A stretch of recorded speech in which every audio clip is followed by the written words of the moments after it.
नमस्कार, मी संगीता तुमचं स्वागत करते माझ्या व्लॉग्समध्ये.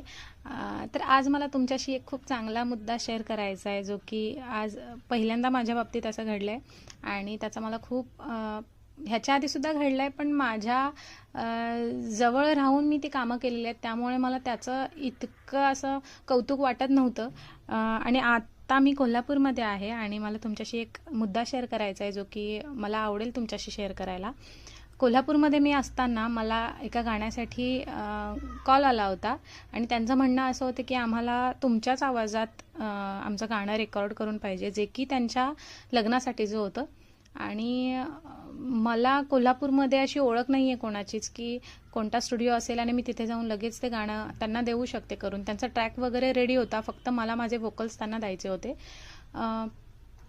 रेकॉर्डिंगसाठी मी स्टुडिओसुद्धा सर्च केला आणि मला एक स्टुडिओ मिळाला, जो की मी जिथे आता होती त्या लोकेशनपासून खूप जवळ होतं. तर मी त्यांच्याशी कॉन्टॅक्ट करून मी तिथे जायचं ठरवलं होतं आणि मला माझे दीदीचे मिस्टर घेऊन जाणार होते, म्हणजेच माझे भाऊजी मला घेऊन तिथे जाणार होते, कारण त्यांना कोल्हापूरचं बऱ्यापैकी काही माहीत आहे.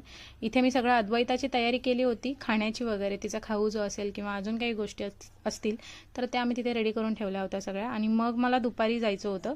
त्यांचं हे सगळं आवरून आम्ही निघालो होतो. तर त्या स्टुडिओचं नाव असं होतं की अभिसार म्हणून. आणि ते लोकेशन आम्हाला लगेच मिळालं, कारण भाऊजी माझ्यासोबत होते.